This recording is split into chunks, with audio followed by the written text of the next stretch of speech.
This week, we are going to be discussing two things. The paper that you read of mine on the Black middle class, and we're going to be talking about cultural appropriation. So essentially, we're going to be discussing race, class, and cultural appropriation.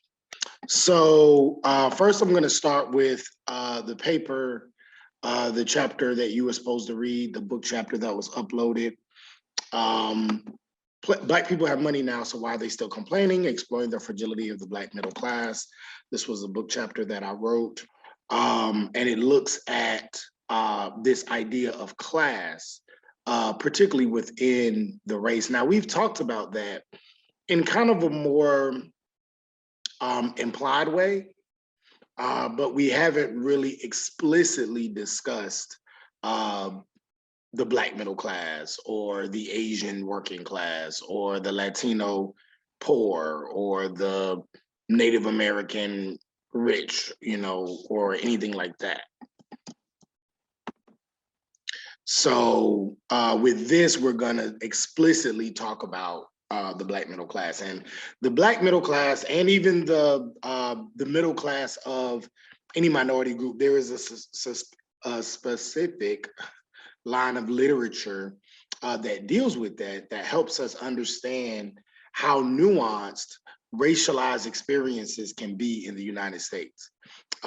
Just because a person is of a certain race, a lot of it does mean that they will likely have similar experiences, but because of things like gender, because of things like class, because of things like sexuality, and other intersecting identities, this can change people's experiences within the US context. And so that is what we look at when we look at class. And so essentially what this paper does is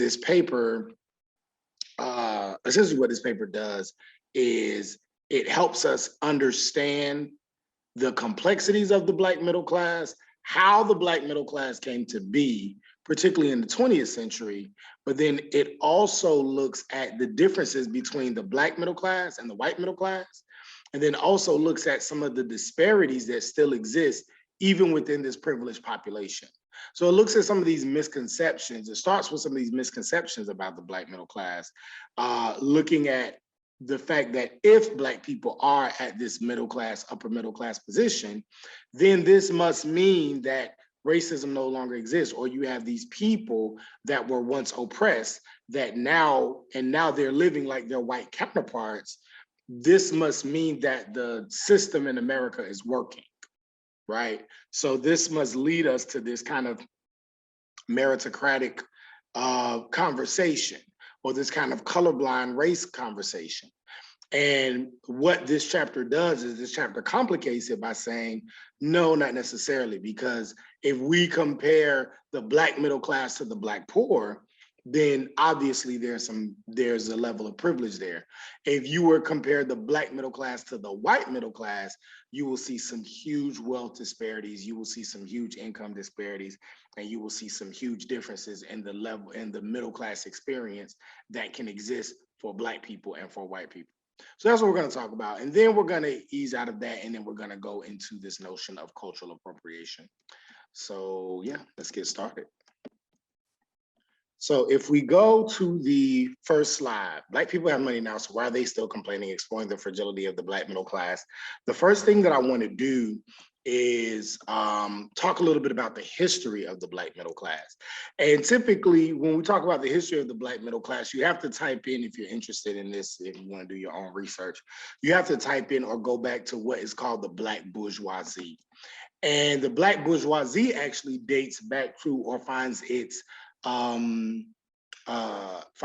roots in the interracial or mulatto enslaved children of the 17th and 18th centuries.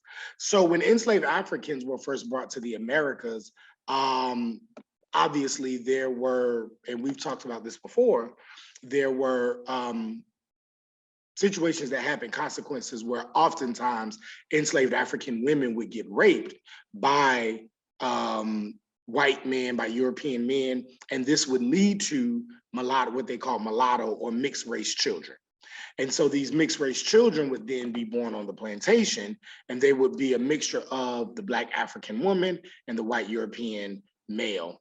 So they were called mulattoes, and sometimes they were enslaved. But oftentimes what you will find with these mulatto children is that by law, they were supposed to be enslaved because the social status, according to the legal documents in America and the legal precedent in America, a person follows the social status of the mother.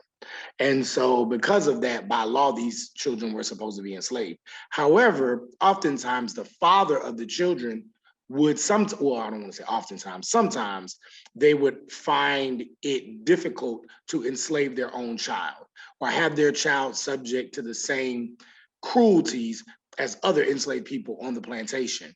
So sometimes they would give them privileges and they would give them advantages that other enslaved people didn't have. For example, a white father, white captor would allow for their son or daughter to learn how to read. But all of the other enslaved Africans on the plantation would not be allowed to read. Sometimes they would be allowed to work in the house as opposed to working in the field, while the other ones would have to work in the field. And so these are some of the things that separated the mulatto mixed race children on the plantation from the other enslaved Africans. Well, as we get closer to the Civil War, and as we're getting closer to slavery being eradicated altogether, at least chattel slavery, more and more of these mulatto children and these mixed race children are becoming part of what we call the free Black population in the antebellum South.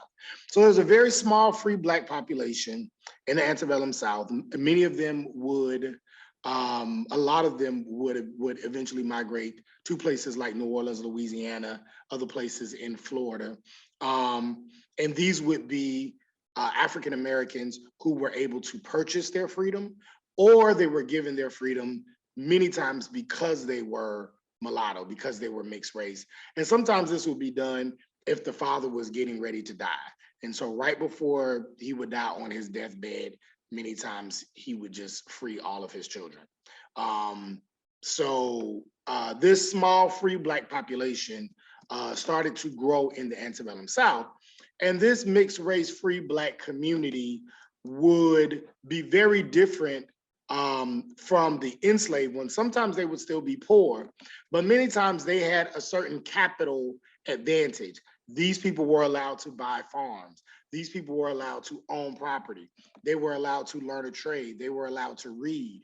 And these were things that a lot of the enslaved Black people could not do. Now, the enslaved Black people was a majority of the Black population.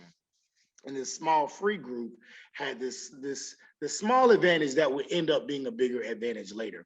So because they could read, because they could learn a trade, because they were able to own land, this set them apart from the masses of Black people that were still enslaved.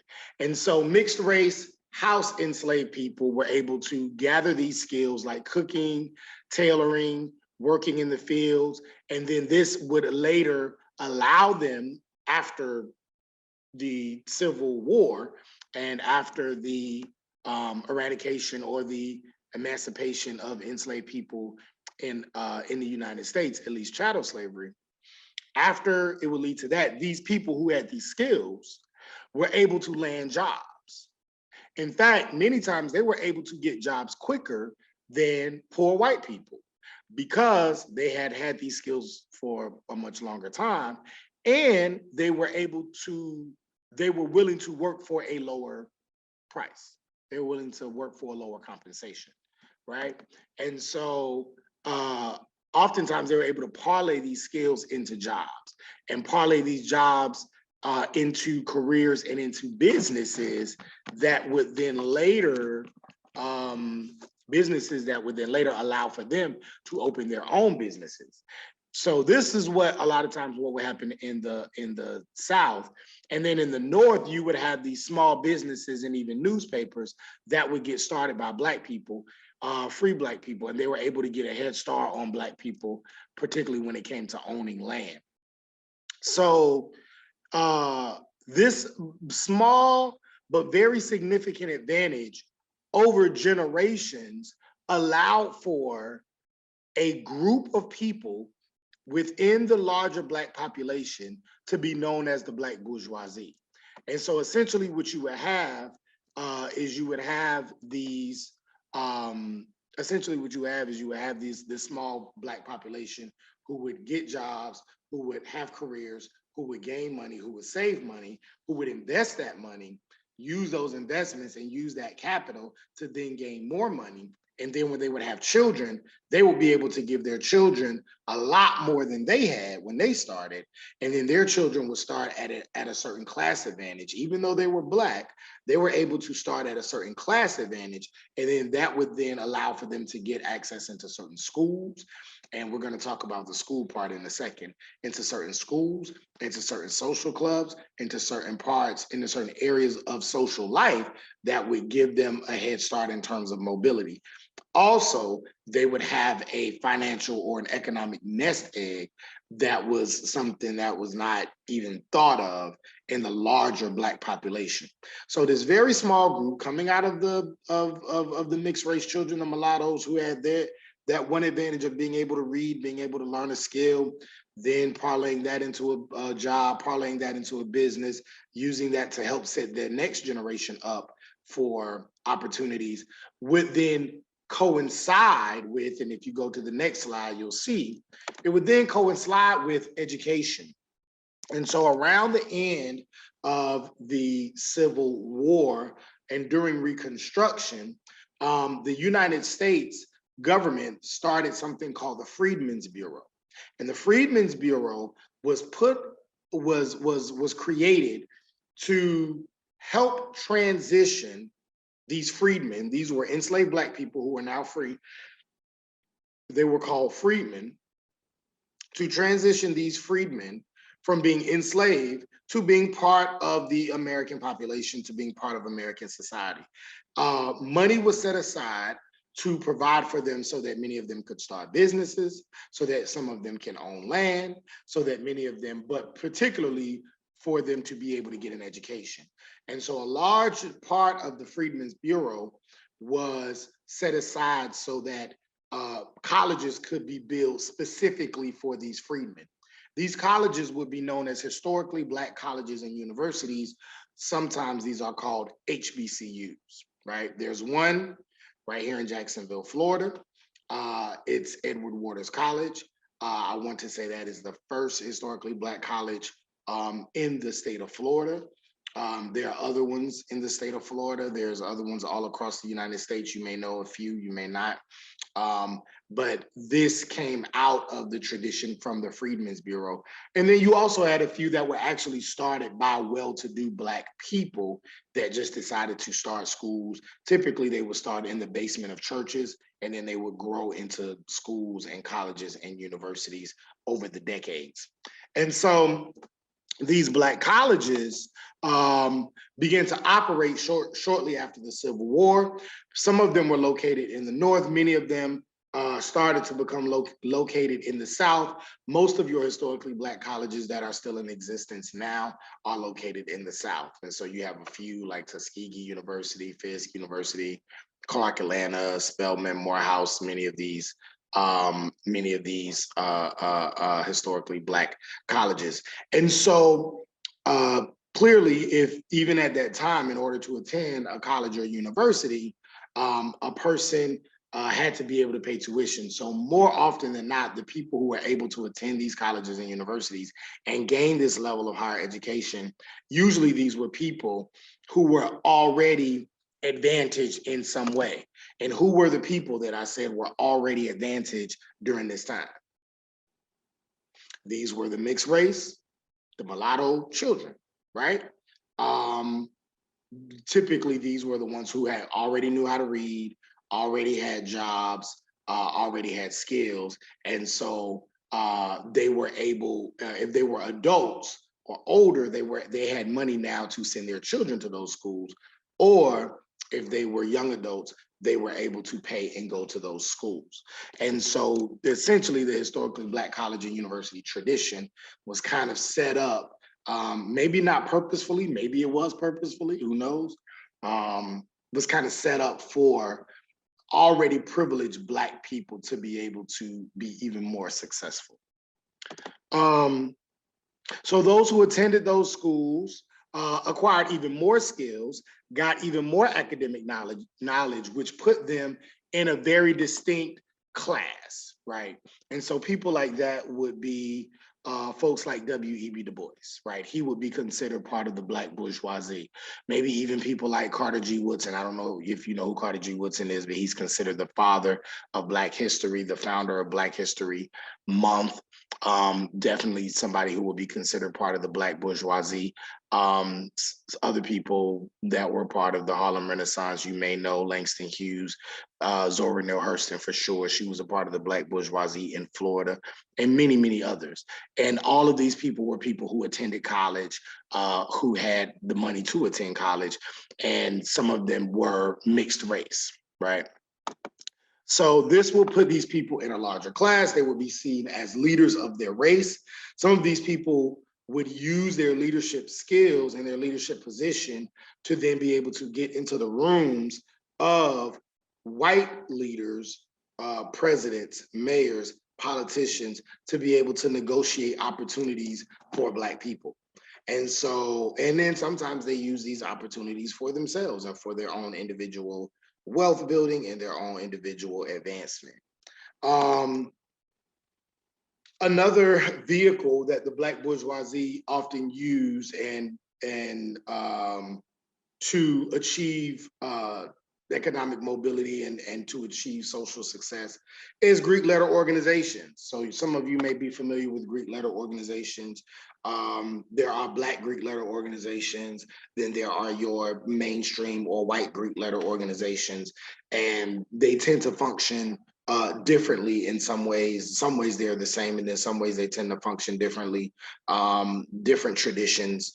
And so the Greek letter organizations within the Black community were absolutely these groups that were created, that were established, and oftentimes it was used to help parlay and allow for people who joined those organizations to have access to opportunities, jobs, careers, knowledge, skills that would allow them to continue to rise in terms of their status. And then there are other organizations like Jack and Jill of America, Links, 100 Black Men. All of these are groups that are used by the Black bourgeoisie, now we call the Black middle class, that are used to, again, help in their advancement. Also, some of these groups also use their status, their financial backing, to also help the larger Black group, right? To help the larger race. But there's always that kind of contention, which is, I don't go too much into it in this chapter, but in other parts of my research I do, that kind of leads to the tension or the contention of if the Black middle class or the Black elite or the Black bourgeoisie, those Black people that have been privileged to attend universities, to be a part of these social groups, to have money, to have resources, do they use this money to help their own people? Do they use this money to give back? Do they use their resources and their networks to uplift the entire race? And so that's always been a part of the conversation ever since the Black bourgeoisie first came into existence in the middle part of the 19th century, right? So also one of the things I want to say is that there is a difference between what we call the Black elite, I would say, and in the Black middle class. And so the Black elite would be, typically those people. I don't know if you've heard of Robert Johnson. Robert Johnson is who's one of the richest people in the United States there.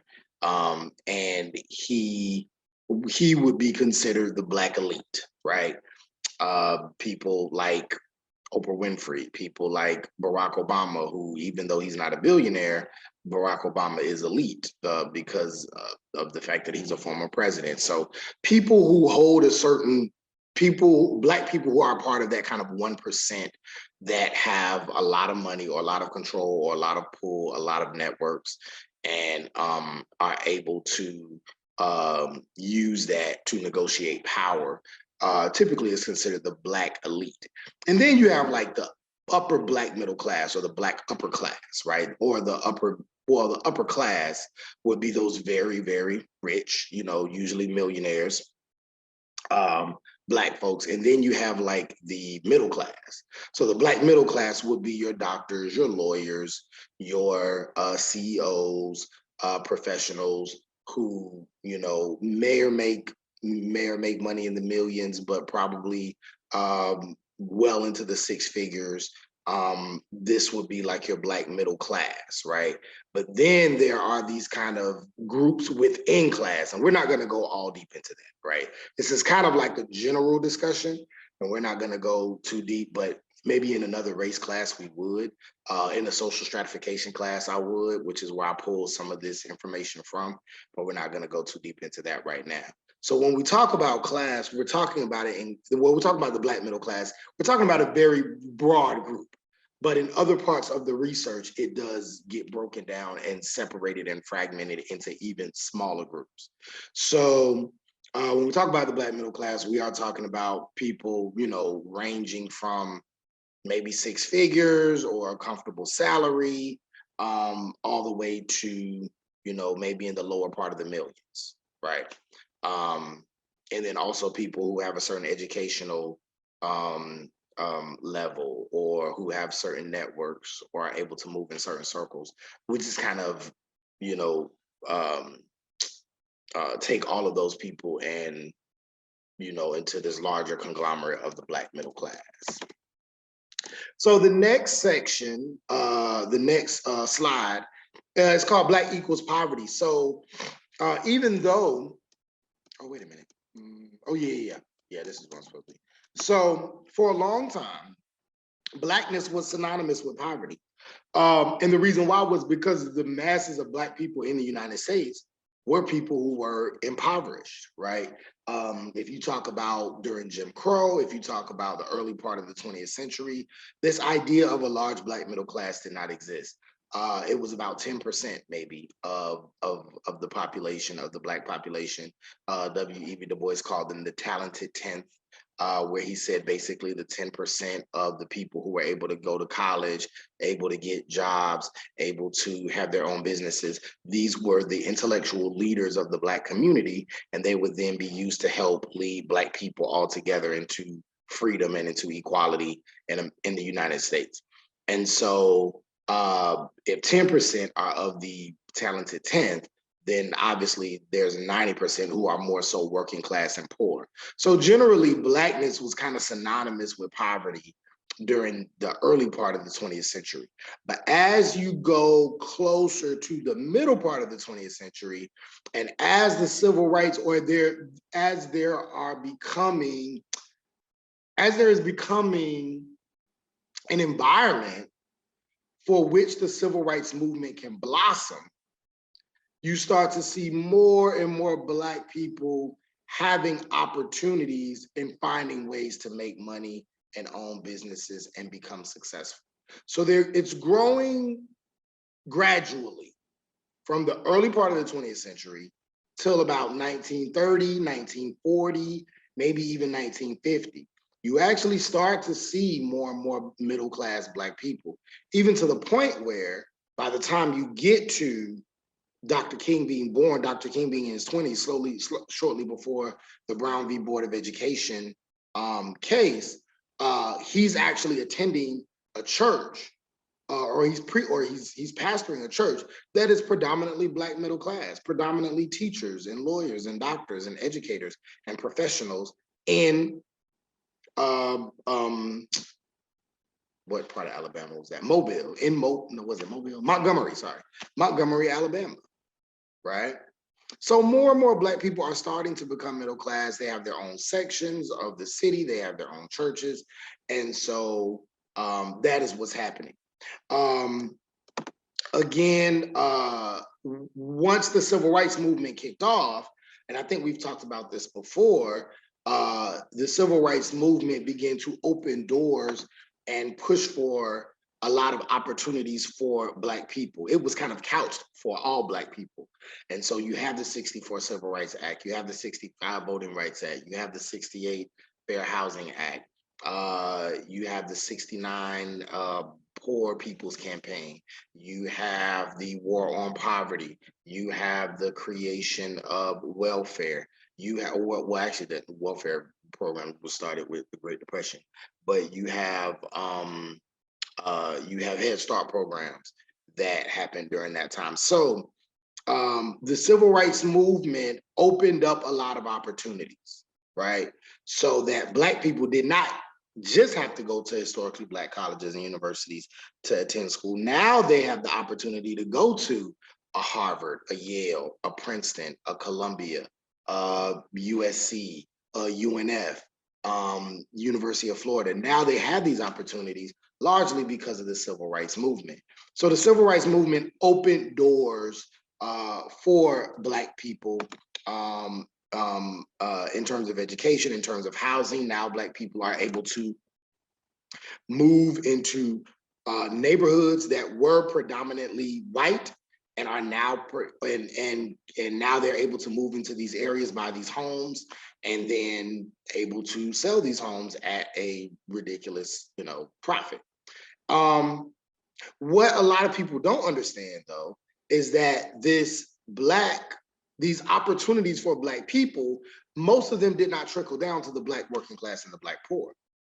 These opportunities were generally felt and benefited from by the Black middle class.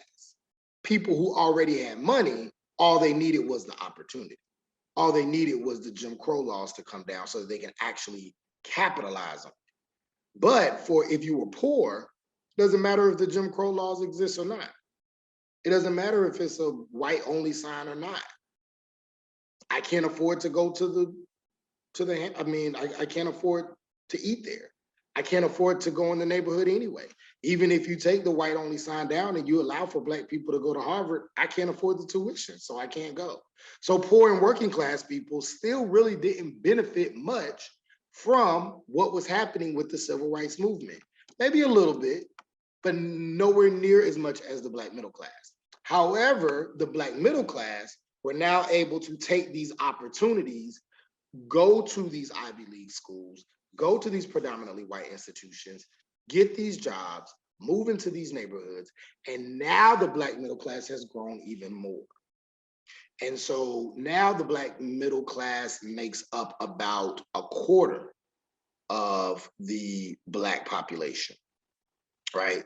Which still leaves about 75% poor and working class, but that's a lot more than the 10% that existed about a century ago, right? And I would probably argue that due to the tech boom of the 21st century, due to the tech boom, I would love to see recent research that lets us know kind of where we are in terms of how much of the Black population is middle class. So it would appear that the civil rights movement was a success. Yes, the poor and working class continue to suffer, but look, the Black middle class has grown. Because of that, they got opportunities, they getting money, everything looks good. Doesn't that mean that the system is working? Doesn't that mean that the US has done what it said that it was going to do and provide equal opportunity for everybody?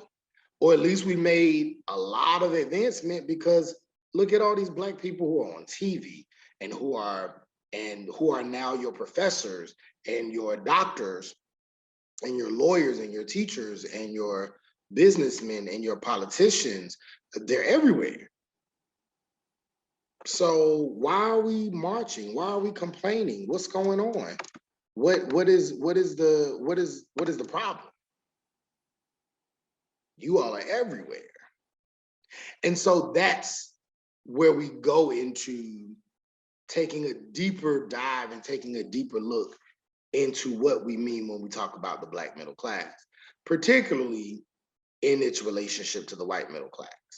So if we go to the next slide, we see that in general, still to this day, when people talk about, if you ask somebody if they live in a Black neighborhood, most of the time, the thing that comes to their head is if they say, if I were to tell you, yes, I live in a Black neighborhood, most people would think, oh, okay, they would picture in their mind a neighborhood that may or may not be, may be run down, or if it's not run down, it's not very, very nice, right?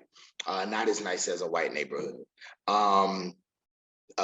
If a person were to say they live in a Black neighborhood, a lot of times what may come to their mind is a place of poverty, is a place where there may not be a lot of resources, a place where there may be some crime.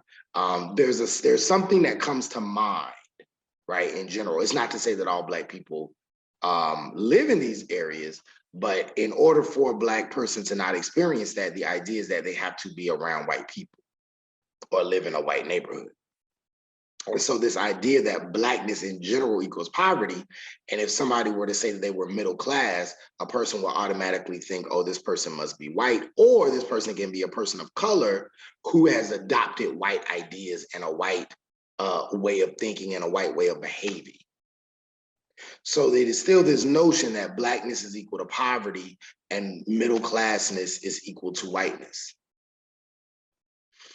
And so my question to you is, when you think about the middle class, what are some of the indicators that come to your mind? What are some of the things that come to your mind when you think about middle class status?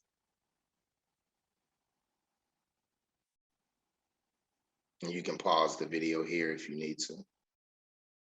Some of the things that you may have thought about were private schools. Typically, a middle class person can send their child to a private school, right? You may think about extracurricular activities, right? Typically, they'll be able to afford that. You may think about a person with multiple cars or a family with multiple cars, everybody having access to one car. You may think about a suburban neighborhood. You may think about a trust fund or some type of fund where there is some money being put aside for a child's future. You will think about college education. Typically, a person who is of a middle class status probably has a college education. It's not to say everybody in middle class does, but that, again, we're just generalizing. So these are examples of what we think of. These are the things we think about when we think about middle class status: higher education, suburban neighborhood, you know, certain things that you might have, vacations, being able to take vacations. That's something that typically a middle class person will be able to do.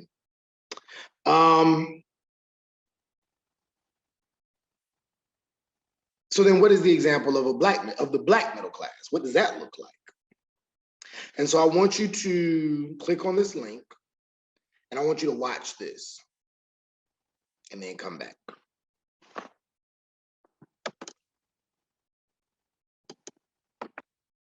So many people see this as the example of the black middle class, something like Blackish, right? Some of you may have seen the show.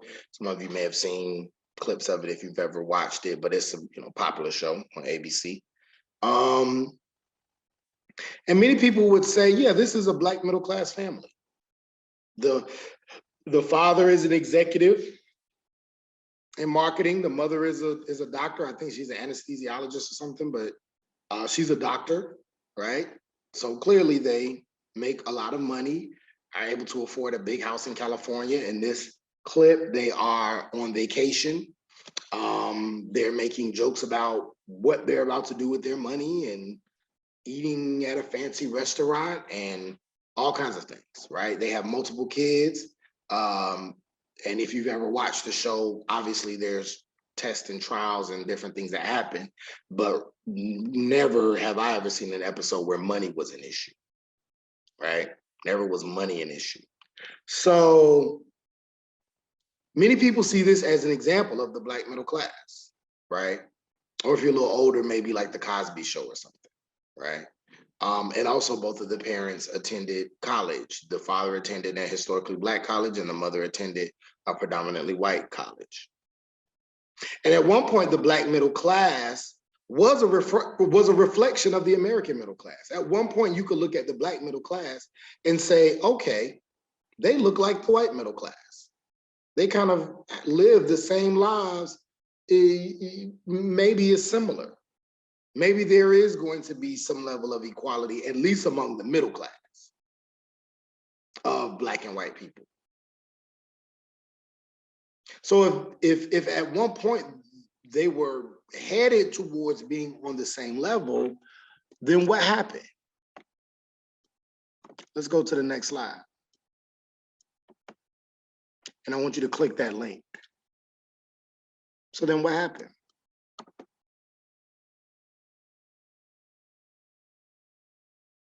And so you see, after looking at that, you see that there becomes this almost attack on the American middle class structure in general. And in December 2015, Pew Research Center released this report demonstrating that the number of households earning a middle class income had reached its lowest point in over 40 years. You start to see that in general, the middle class is starting to suffer, especially in the 1980s and in the 1990s. And we're gonna go more into that. We have a couple of charts we're gonna look at that explain that even more. And the decline is due in part to the middle class getting smaller because the distribution of wealth got bigger. Less and less wealth was being spread across class groups, and more wealth was being concentrated among the who? The upper class, particularly that top 1%. And so as the distribution started to grow, so did income inequality. At one point in the 60s and 70s, the Black middle class was, the American middle class was solid. But it was around the 1980s during what was called Reaganomics, where you start to see more and more resources being pushed towards the larger 1%. The super wealthy, in hopes that that wealth would, what they call trickle down economics, and hope that that wealth would trickle down. But what ended up happening was that super wealthy then took that money, closed the opportunities down for the Black middle class and the the middle class and the working class, and then move their businesses elsewhere and begin to use that money to then make more money for themselves. So a lot of families began to move from being middle class to being some of the lower earners of our society. So then the question is asked, well, then why? Okay, so we're talking about the larger middle class, American middle class, regardless of race. Why is this important to the Black middle class? Well, there's a saying among Black people that says, when America catches a cold, Black people get pneumonia. And what do you think they mean by that? When America catches a cold, Black people get pneumonia. And basically what that means is, when something negative happens to the country, because Black people are already at a disadvantaged position, they're going to be hurt even. The negative consequences will be felt by them even more so, because they're already at a disadvantage. And so that's essentially what happened with the middle class. As the middle class began to shrink, the Black middle class began to suffer even more, particularly their neighborhoods. I want you to click on this link and I want you to look at what is talked about with this Black middle class family. And I want you to answer, what are some of the structural issues affecting the Black middle class based on what you see in this link? So you can pause the video, do that, and then. And so as you can see, the Black middle class, oftentimes, because of these larger structural oppressions or larger structural limitations and barriers of poverty, of residential segregation, of the lack of a social safety net, the lack of an economic safety net, the limited possibilities, limited wealth opportunities. All of these things keep the Black middle class at a disadvantage. So then when something goes wrong, they're the ones that are more likely to feel the issue. So even in middle class Black neighborhoods, they still have to deal with nearby poverty. They still have to deal with rising crime. Things that oftentimes the middle class white people don't have to deal with.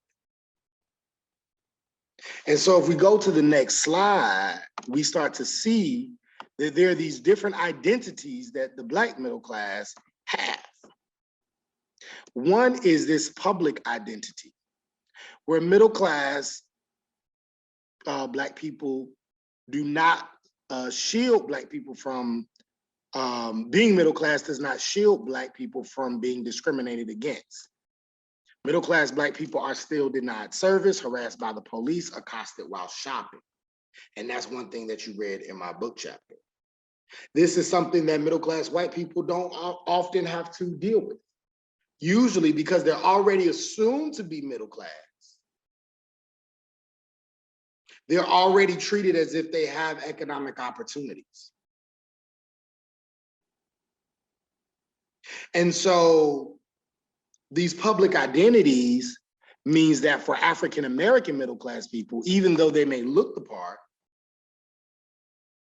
even though they may be the part, oftentimes they still have to put up with the same things that poor and working class Black people have to put up with: being denied service, being harassed by the police, being accosted while shopping.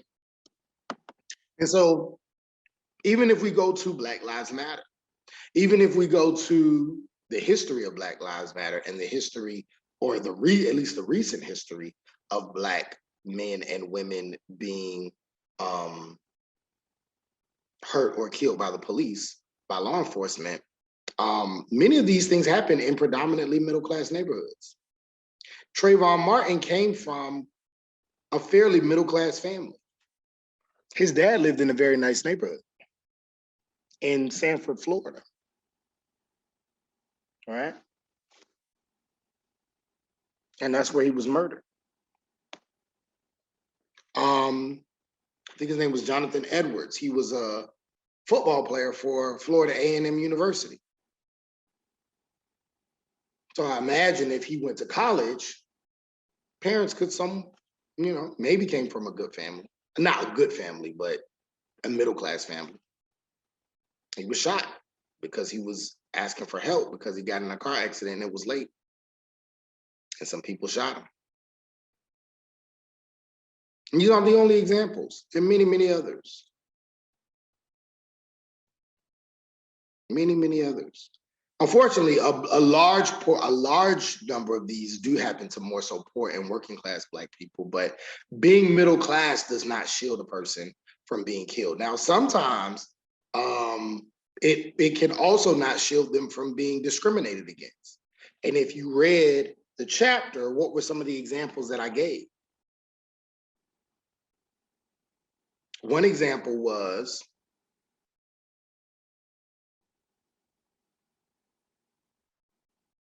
Oprah Winfrey. Oh, she was in another country. A woman didn't know who she was. Oprah asked to see a purse. It's like $20-something thousand. The lady said, "Are you sure you can afford it?" In the United States, we know Oprah Winfrey. That would never happen to her here.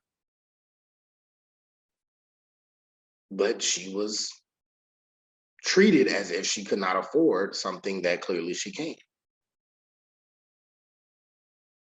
Henry Louis Gates. He's an African-American studies professor at Harvard University. He's a part of the Black elite. He has counseled presidents.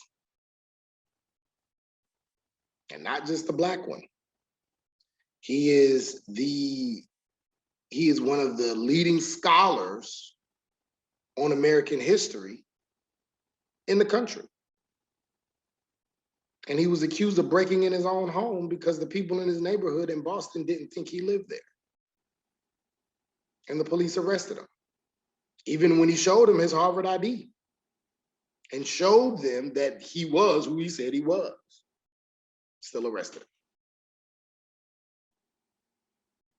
And there are many, many, many, many other. There are other examples that were given in the chapter. So this goes to show that middle class does not hide or mitigate the level of racial discrimination that Black people tend to face. So I want you to look at these examples from these two links. Oftentimes, Black people cannot enjoy the lifestyle of being middle class as their white counterparts. Many of their white counterparts are able to live in certain neighborhoods, drive certain cars in certain neighborhoods. But if their Black middle class counterparts do the same, they may be met with discrimination. So I want you to look at those links and then come back. And so you see in those examples, you see where people, and this is the Fresh Prince of Bel-Air, you see where he had to use his uncle, who's a lawyer, and his aunt, who's a college professor, to help get him out of jail because he was falsely accused of stealing a car because they didn't believe they thought he stole the car. And then even the middle class mother and father still had to have the white middle class colleague to come in and speak for them. So even then, his position, his education, his social status still didn't matter, because all that the police officer could see was the fact that this man and this woman were of African descent. And so these are the types of things that oftentimes middle-class Black people have to face. So oftentimes what middle-class Black people end up doing is they end up acquiring what they call cultural capital. They end up buying clothing or learning the language or having the mannerisms of the larger white middle class in order to show them this public identity that they are not like their poor or working class Black brothers and sisters. They dress with care. They show that they belong so that hopefully they don't get treated like that anymore. And how do they acquire this cultural capital? Sometimes they acquire it through school, watching white people doing what they do, going to certain networks or groups and learning and trying to acquire these middle class mannerisms to separate themselves from the Black working class and the Black poor, if at the very least, just in front of white people or in front of white people with white authority figures like the police. Okay, so going to the next slide, I want to talk a little bit about, or go more into this lag that we talked about of the Black families, so that we can show that, again, even when we're talking about being middle class, race still brings about disparities even among class. And so Black families in this chart says lags behind despite some signs of growth. So Black households, by and large, have seen gains in their real income since 1979. So in 1979, you see that small dot there. And by 2014, it's grown quite dramatically, which is good. So I guess you would say the average race and income quintile 2014 for a Black family is almost maybe $140,000. Cool. But Black households still lag substantially behind white households, because the average white race and income quintile is $200,000.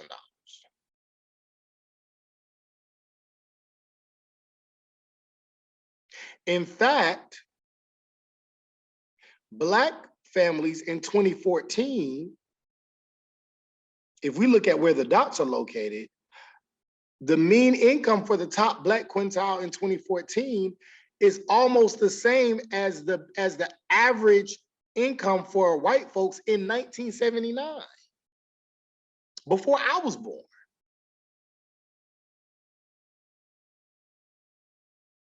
So that's what we mean when we say lag behind. That means that Black people are lagging behind white folks in terms of average middle class status. 79, 89, 99, 2009, and then that's 14, that's 35 years. 35 years. It took them 35 years to make what white people made 35 years before.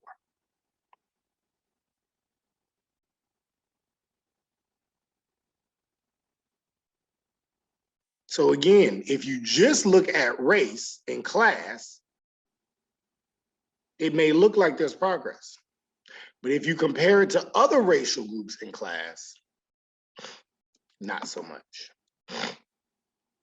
Let's also look at some more gains for Black families that may be positive but less stable. So Black families' financial gains are positive, but they are not necessarily secure. Let's see what happens. Remember when we talked about when America catches a cold, Black folks get pneumonia. Let's see what happens when there's a shake. When everything is going good, it might be all right, but let's see what happens when there's a shake, when that cold comes. So the real median income for all Americans peaked around 1999. So as you can see, if you look at white folks in 1979, it was higher than Black folks, and it was about the national average. So, you know, that goes without saying. But you start to see a growth. And around 1990, you start to see a growth in everybody's. But guess what happens in 99? There's actually equality. There's actually some level of equality. In fact, if we go to about 2000, 2001, we actually see where the national average, Black people, at least for that small time, maybe for that year, is actually above white folks and above the national average. But it's not stable. It just as quickly as it rose, you see it quickly fell back down. But then what happens with this? There's a huge dip right here. Between what years do you see this huge dip? Those years, 2009 to 2014. What happened during those times? What was going on? That was a recession. That was a recession. And when the recession hit, you see a drop in the national average, quite naturally. You see a drop in white income, quite naturally. But the drop in Black income was much, much larger. But Black households have had this large relative decrease in their earnings, especially post 2011 or post Great Recession, falling by 14%, where the white families only fell by 7%.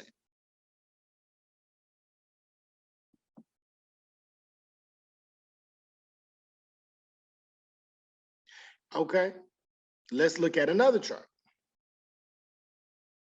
So despite holding less wealth overall, Black households also hold a larger share of their wealth in home ownership than white households. Some people may say, well, that's good. That means Black people are buying homes, they're investing in property, yeah. But what happens when the housing bubble happens? When the crash happens? So this hurts them even more during a housing crisis.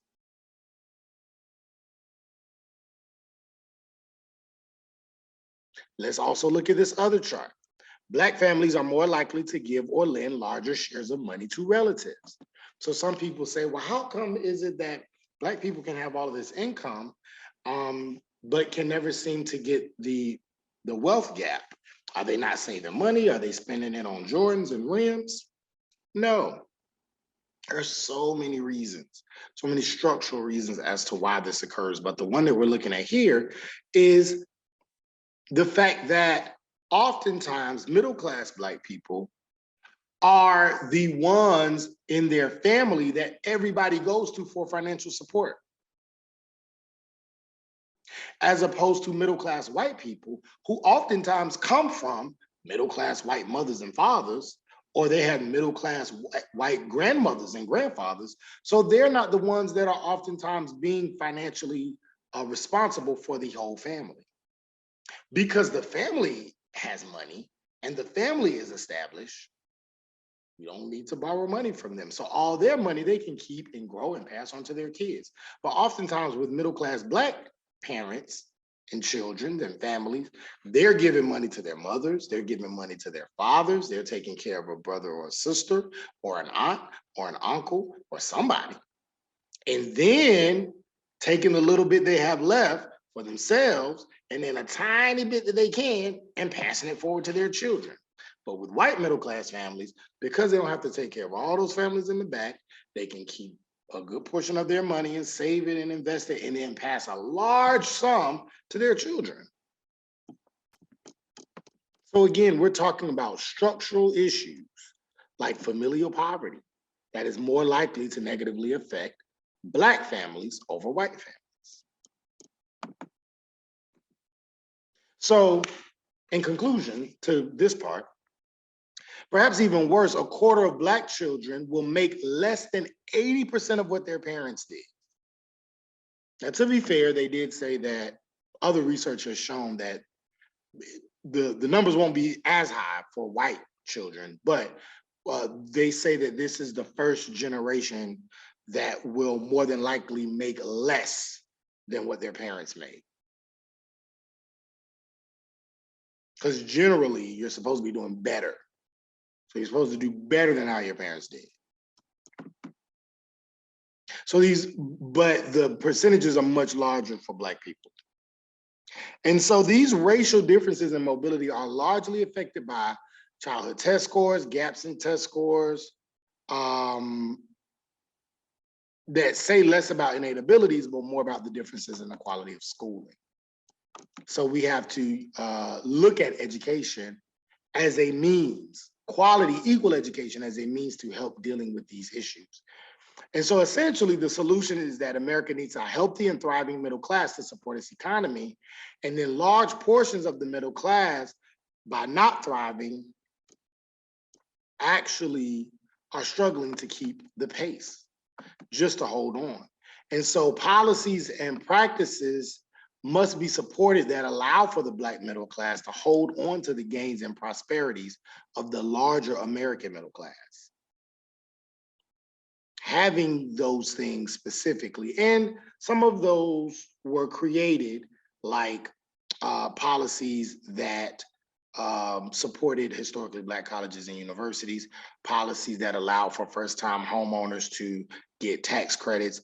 So there have been some policies that have been created, and we definitely need more. Okay. All right, so we'll stop right here, take a quick break, and then we'll come back and talk about cultural appropriation. All right. So now let's jump into talking about cultural appropriation. First of all, what is cultural appropriation?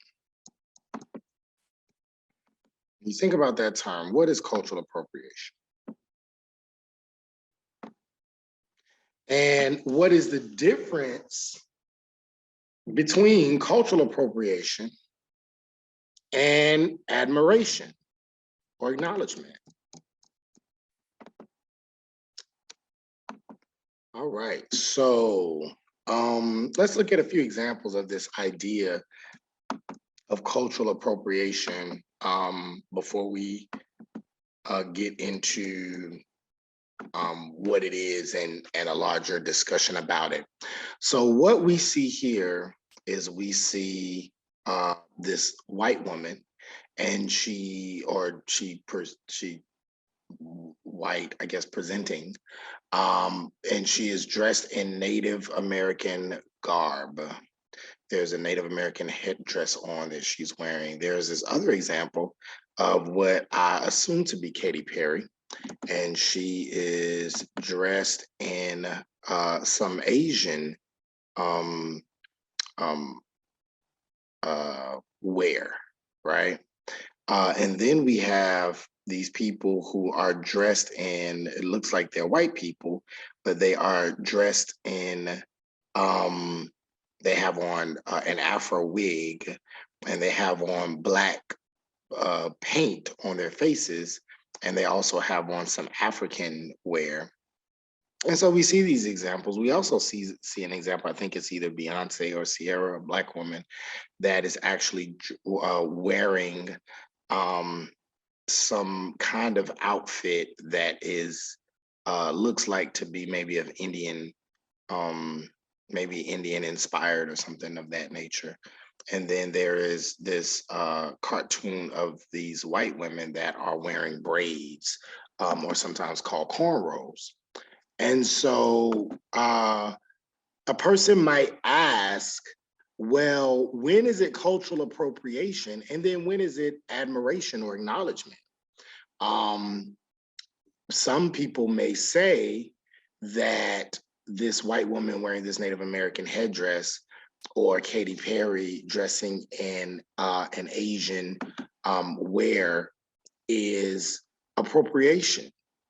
But others may say they could be just celebrating that particular culture. These women wearing cornrows or braids may be looked at as just celebrating culture. So how do we know when it's cultural appropriation and when someone is just celebrating another culture?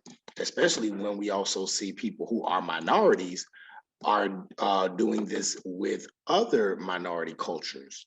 So let's take a deeper dive into what this means, cultural appropriation. So cultural appropriation happens when a member of the dominant status group is praised for doing something a subordinate group member would be othered for. So a lot of times, and so there's different descriptions of cultural appropriation. One of them is not doesn't necessarily exist when a person of a dominant group does something or imitates something from a person of a minority group. So it's not just about imitating, but it's also about gaining credit for being an initiator of a particular idea or style.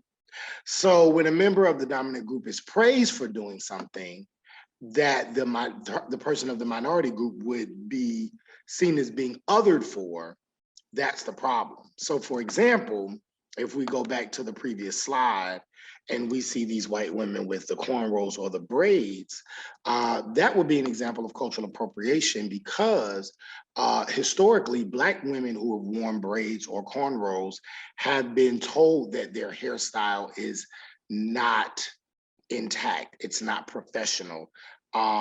It should be taken down. It is not a hairstyle for the workplace. And so Black people have been scrutinized and criticized and othered for wearing that hairstyle. But then if a white person wears that hairstyle, it is seen as being unique and being ethnic and being edgy, right? So that is one example of cultural appropriation.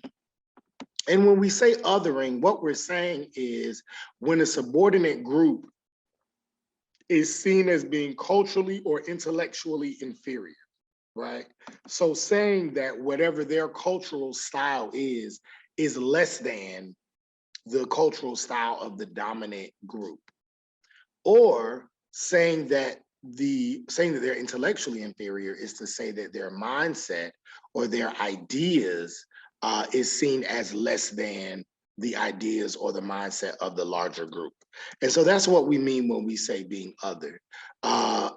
Explicitly or implicitly um, uh, providing or labeling a certain subordination to a particular already othered, already minority or marginalized group.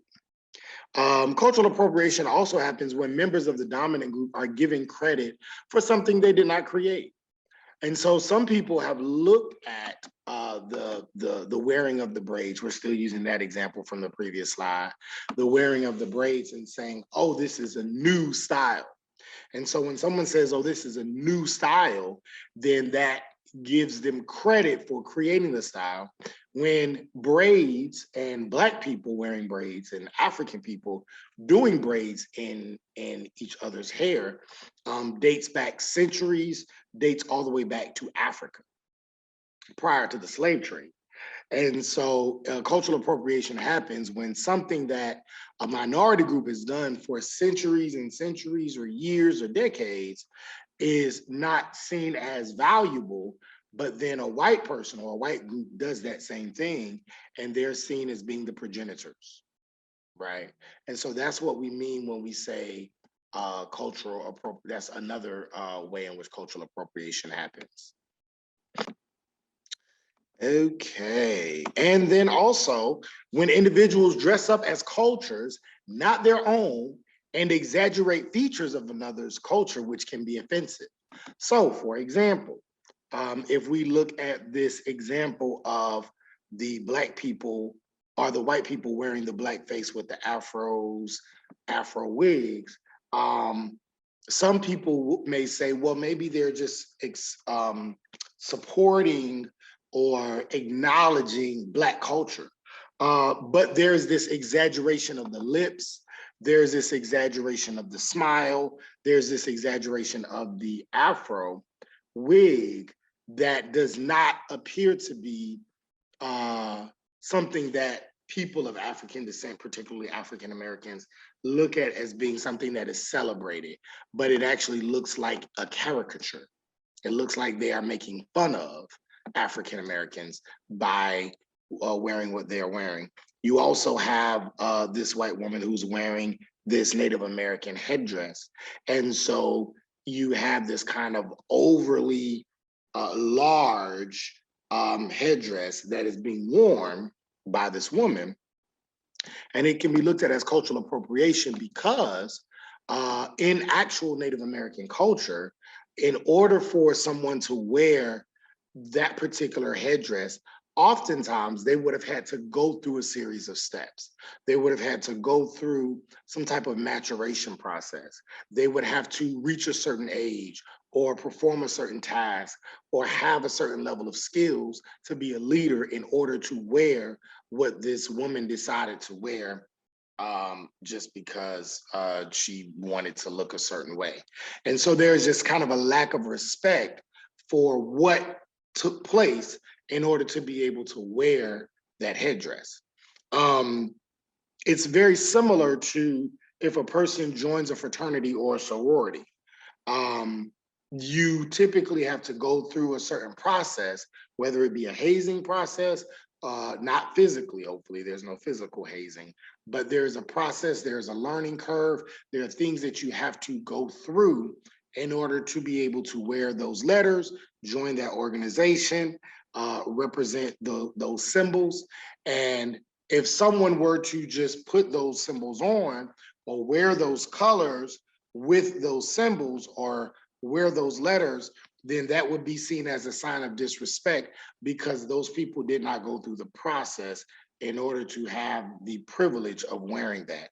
And so we see that same thing happening here with cultural appropriation. And then lastly, we also have cultural appropriation happens when the culture of an oppressed group is taken on by the dominant group. The significance of the culture is often left out of the adaptation. So again, going back to the feathers on a Native American headdress, a lot of times that significance is left out when the dominant group takes on that culture. And so those are examples of what we mean when we say cultural appropriation. And so the larger effect is that the culture of the dominant group remains intact and elevated and superior, but then the culture of the oppressed group oftentimes gets watered down and sometimes even eradicated as a whole. And so the dominant culture is the culture in power. It is the culture with the most economic power, the most social power, the most political power, and it is a category that oftentimes becomes the reference category when we're talking in public discourse or even when we're talking in research. And so it is the category that everybody else is compared to. All right. If there's research happening, it's white being normal and then everybody else. If it's a gender conversation, it's cis male being normal and then everybody else. If it's a sexuality conversation, it's heterosexual people being normal and everybody else. So the dominant culture is that main culture that everybody else is compared to. And so with cultural appropriation, you have this dominant culture who then takes on another culture. Their own culture is still intact. Their own culture and their ideas and their traditions and their norms are still held intact. But then there is this kind of taking away, this kind of whitenizing, this kind of watering down of another person's culture and group. And this is one of the main kind of descriptions of cultural appropriation. So during what time of the year does cultural appropriation most often occur? When do you think cultural appropriation most often occurs? What time of the year? Probably Halloween, right? When people are dressing up in costumes, and this is the time where some people use this as an example, not an example, but as a reason or an excuse to wear certain things that normally would be seen as taboo. And then what is the most common example of cultural appropriation that we also see outside of Halloween? What is another big example of cultural appropriation? Most of us watch it every week, sometimes even multiple times a week. If you go to the next slide, you will see it's in sports, right? I mean, even if we look at mascots, we can start with Florida. Florida State University has been under scrutiny for years for the symbol, the mascot of the Seminoles. And even if we assess the actual symbol, we can see where it's problematic. Number one, the symbol looks like a white man. The person has white skin. So already it doesn't look like a real Seminole. All right. It just looks like a white person with their eyes closed.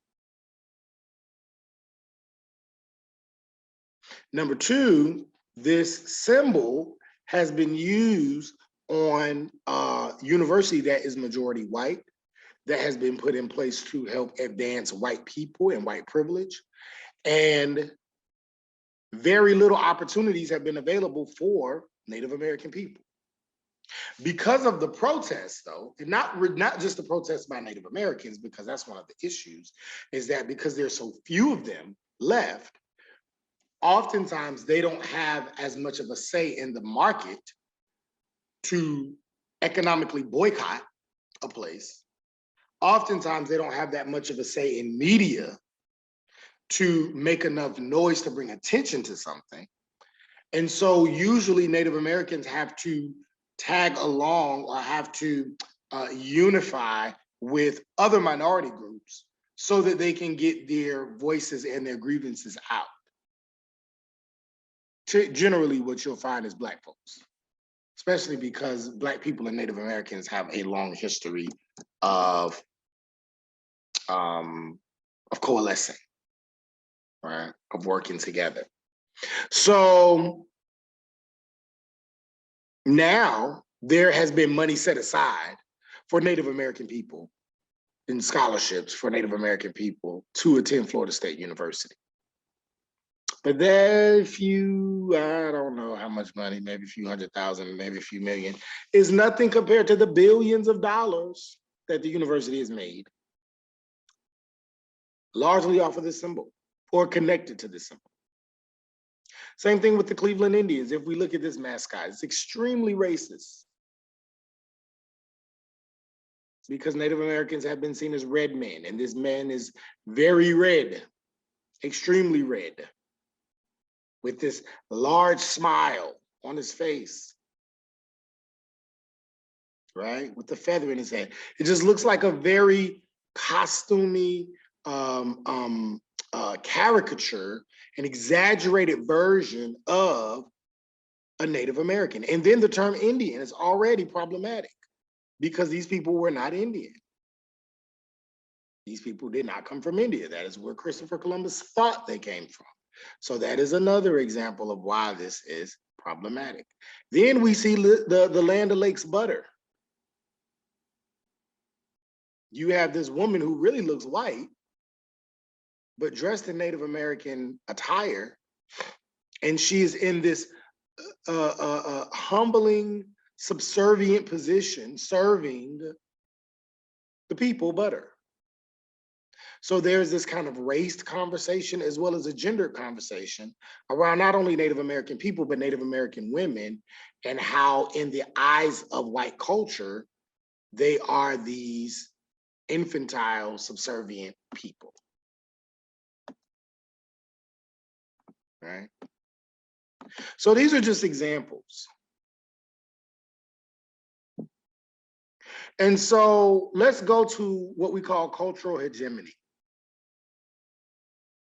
Control of cultural production. How do people control the way in which culture is produced? Who controls it?